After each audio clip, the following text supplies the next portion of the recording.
the brushing workflow of the Doodle Groomer Chick. That's me. I collected a few steps, quite a few actually, how you can keep your doodle comfortable so still for brushing. There's gonna be precautions, what you do before the brushing experience, how you use a tool, and how you double check that you brushed everything out. Let's jump into it. The first thing I tell to all of my clients, and what I follow in my practice as well, is exercise and playtime. I tell it to my clients that exercising the doodle before a spa day is just as important as bringing the dog. And I'm not kidding. Trying to brush or groom a dog in the Fred Astaire while performing on stage, in the Fred Astaire mode while performing on stage, is not fun for anyone, let alone not safe. So I highly recommend you exercise your doggy and play with them, play fetch, run with them, hike, whatnot, and then get the pent-up energy out so they're gonna be calm and relaxed because their need for fun runs and exercise and the connection with you are all met, and they're gonna be tired enough so they're gonna be calm and relaxed from that time. Pee break for all. Such a typical mistake. Doggies who need to go out to go potty breaks, they will wiggle, they will tiptoe, they will sit, they will try to do anything they possibly can in their right mind to get you let them out for a pee break. So check mark the pee break before you do any kind of brushing. Distraction-free environment. Critical. If you try to brush your doggy in a household when there are kids running around or other two dogs, or your husband is on a conference call and everyone is frustrated because you need to be quiet or whatnot, or vice versa, or the doorbell rings, or you don't know what you're doing, the environment needs to be calm and relaxed. So shut the door, leave everyone out in case, or every doggy out in case you want to stay alone. Some doggies do better in case their paw is right around, but they need to be calm and chill as well. So pick whatever is right for your dog. The environment is key. I have no idea how those grooming shops actually make a living while having all those ginormous windows and so many floating grooming tables, like little aisles in the middle of the room. It's really not safe. That's why they use all the grooming loops on the doggies, because there is so much in environmental distraction, like people running around, clipper noises, blow dry noises, people walking by the window on the outer side and taking a peek in it. All of that is craziness. Craziness from Doodle, a high energy level dog's perspective. They just go wild. So eliminate that. Number 4, using the right tool.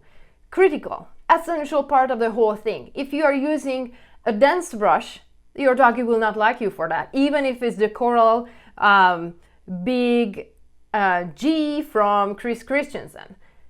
$60, still doggies hate it because it's a dense brush. It has crazy amount of pins.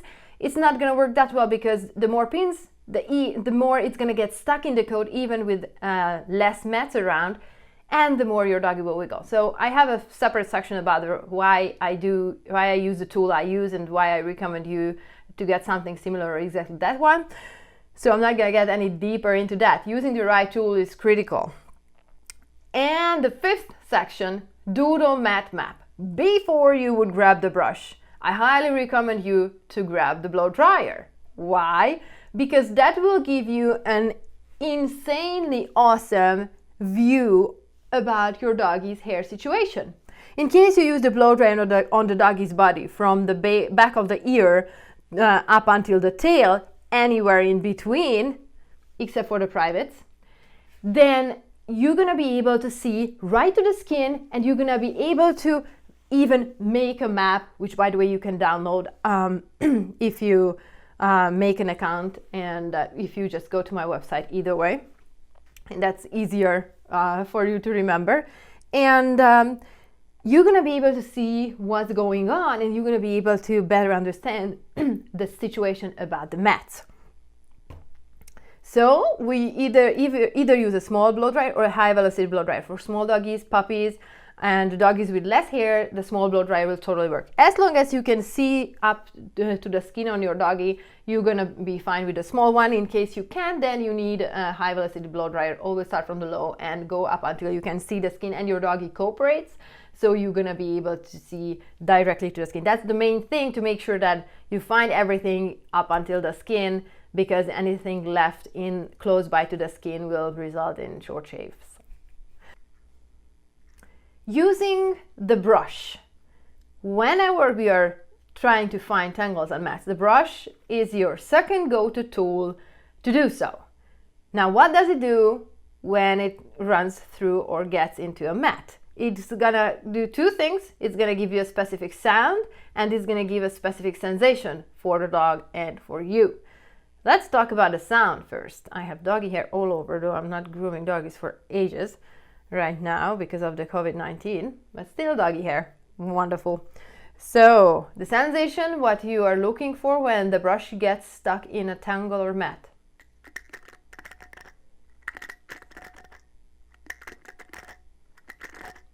And how it sounds when it's running through tangle and mat-free coat.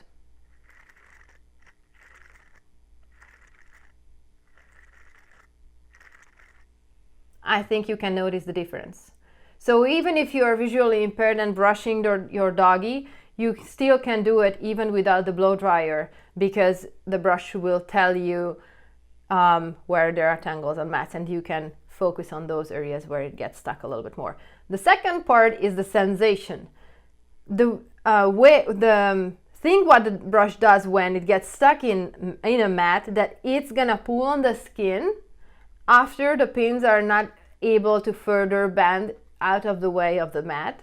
So it's gonna give a sensation on the doggy, so you're gonna see the doggy react, and you're gonna feel that the brush gets stuck. It's not easy or not even possible to move it any further.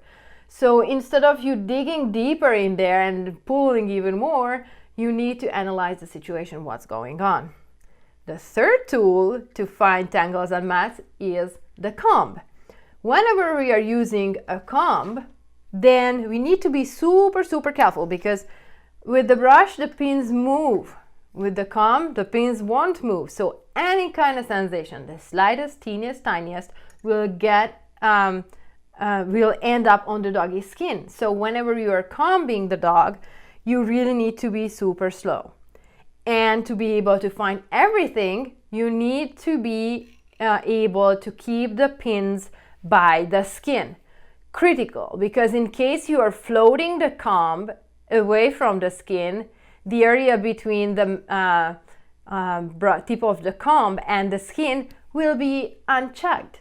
And that's the situation when the doodle gets a short shave. It often happens in cases when the parent is using, or the groomer is using, a short pinned comb, which is shorter than this one. It's like 1.5 inch long, and whenever they use about an inch long coat on a winter, an inch long pin on a winter coat, and it's thicker, especially when it's curlier, then that's just not gonna be enough. So using the right tool to get right to the skin with the comb to find tangles and mats is critical.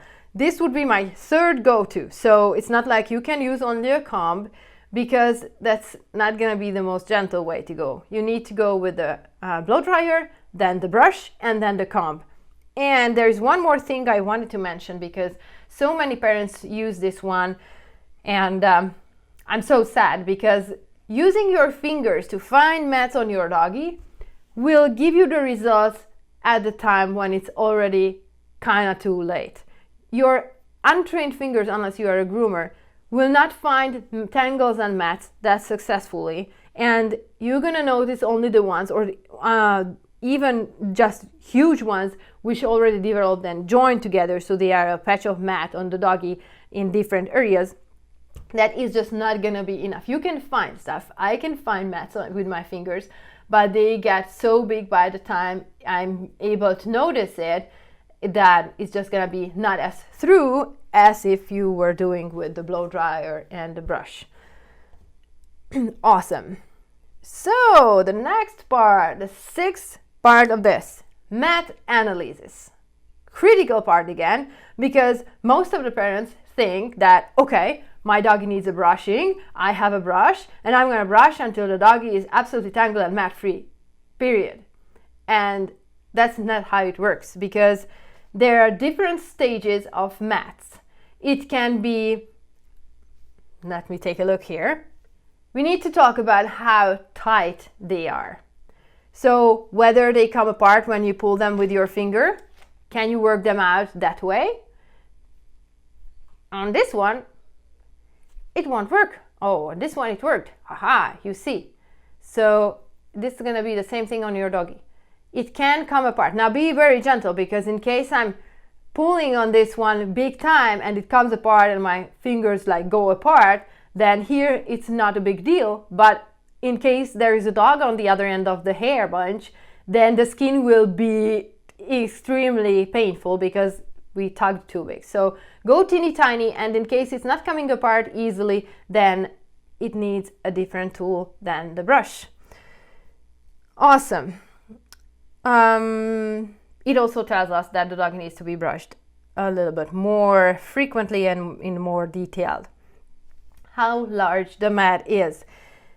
We need to know to be able to find a good fix to it, and depending on how large the mat is, it's going to tell you how long it's going to take, and it's going to tell you how much extra time you need to spend in that specific spot, because for some reason that skipped attention.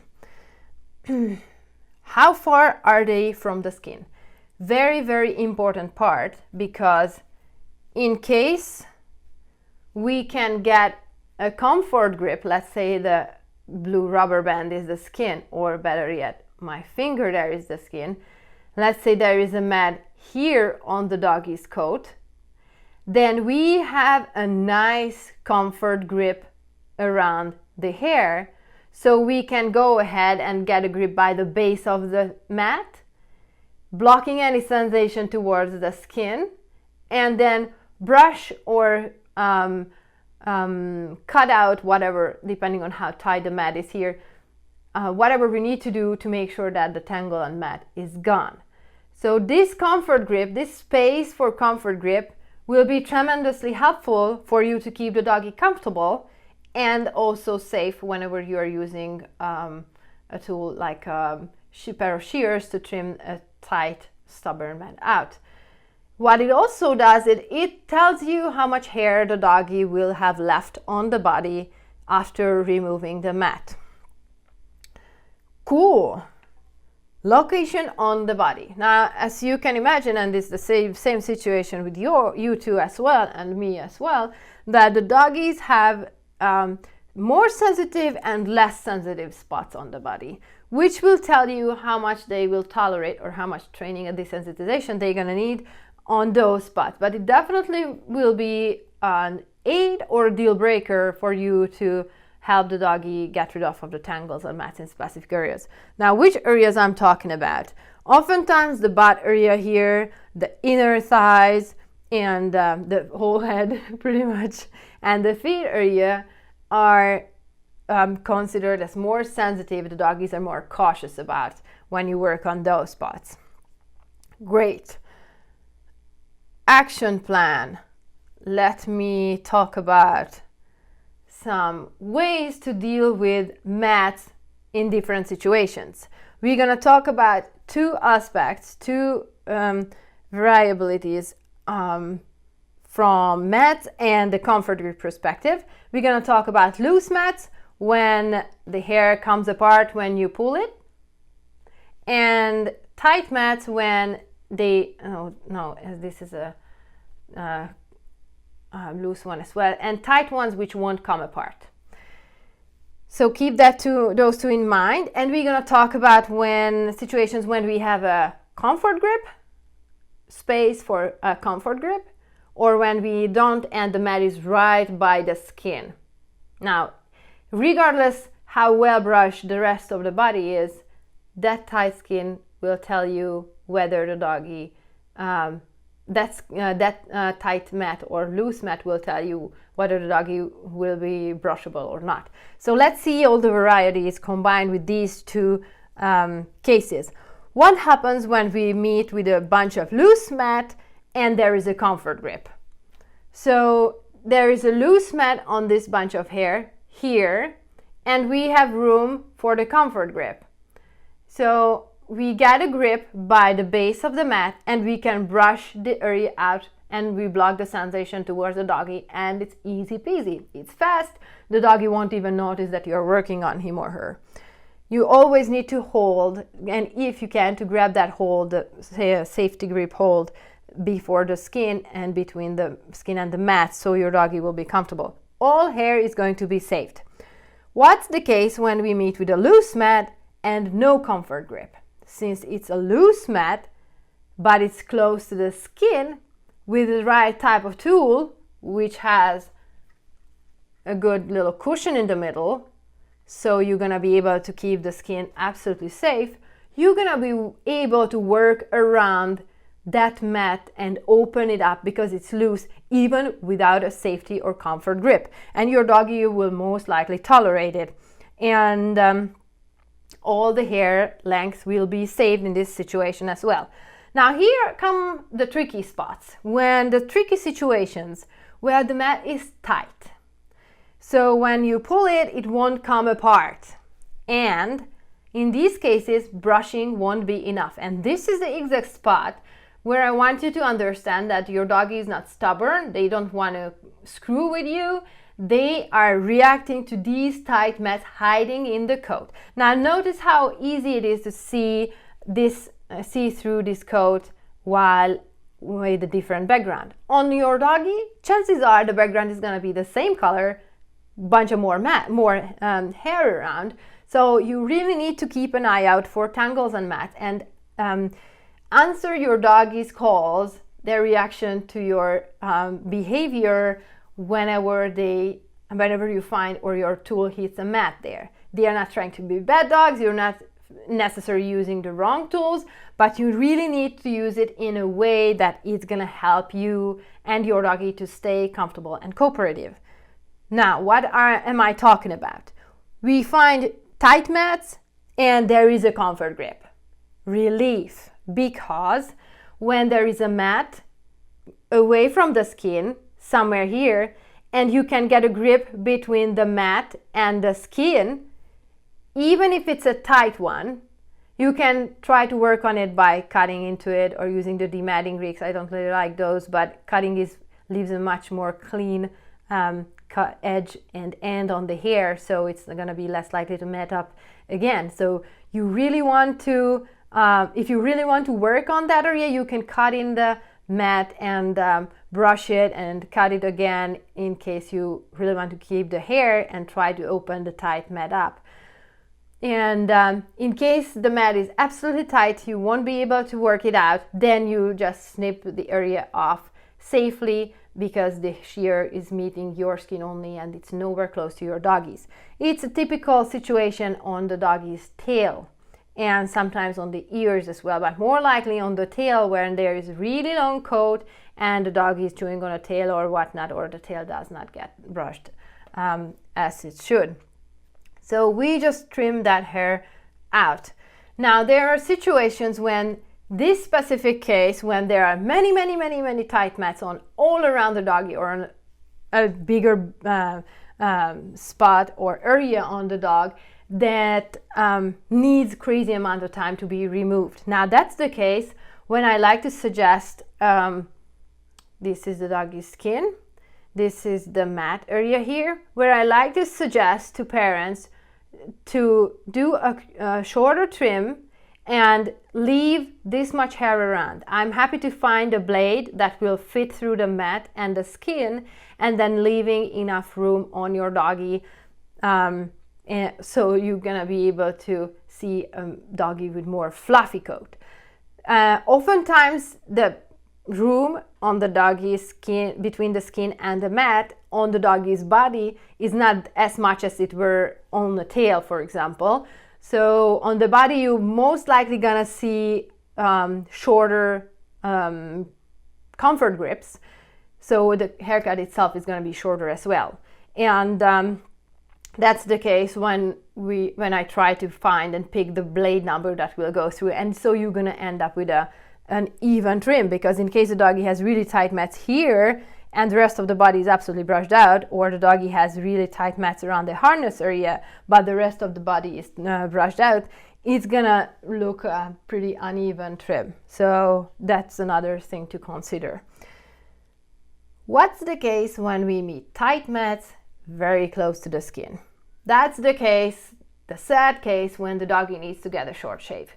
And oftentimes the space between the mat and the skin is teeny tiny, so the doggy will end up with a buzz cut. And sometimes I do it only as last case scenarios when there is really no other way to do it, because the poor doggy needs extra attention, let it be summer or winter, because of the sunshine or cold weather, so it's not the most comfortable for the dog either. Plus it's not the most not the cutest look, in my opinion and many doodle parents' opinion as well.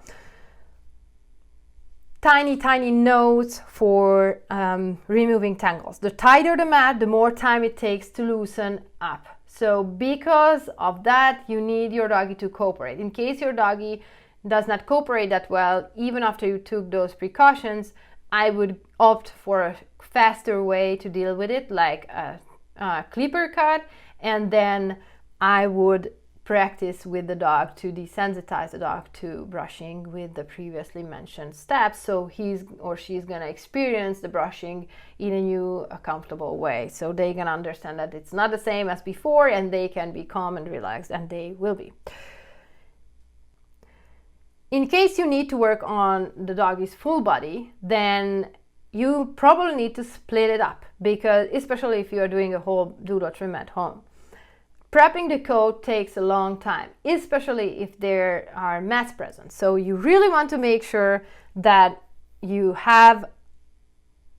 respect your doggy's patience, and you let them go and have a break. I wouldn't be able to stay there for like 2 hours in a row for only a demanding session, and so why would we expect that from the doggy? So keep that in mind as well.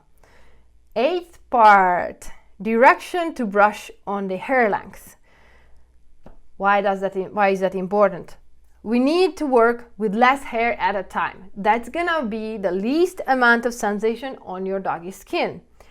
And what does that mean? It means line brushing. So whenever you are brushing, you are working on one section of the hair. Let me just bring Mr. Clifford here.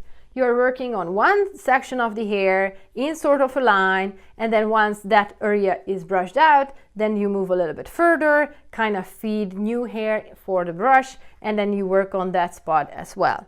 That's gonna work very well and will keep your doggy comfortable and cooperative for the brushing session. The smallest amount of unbrushed hair at a time.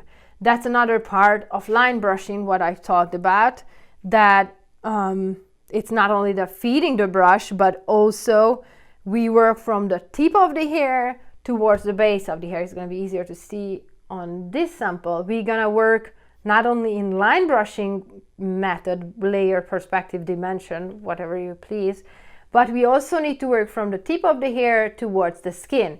That's going to give you the least amount of hair at a time. So we are brushing the hair from the tip of the hair and we go up higher there. Whenever the brush gets stuck in the coat, I'm so glad I did this on this sample. Whenever it gets stuck in the coat, where should I put this sample? When it gets stuck, you are not trying to pull it down. You are moving it out and you are going one step lower on the hair to brush it out and work on less hair at a time and open up the hair that way, gently. Because whenever we find a mat and we pull more, we make that mat even tighter. It's like when you're trying to open up fishing lines and you pull it apart, it's gonna be even tighter. You need to loosen up the sections teeny tiny by teeny tiny so the doggy will be comfortable and you're gonna be able to succeed.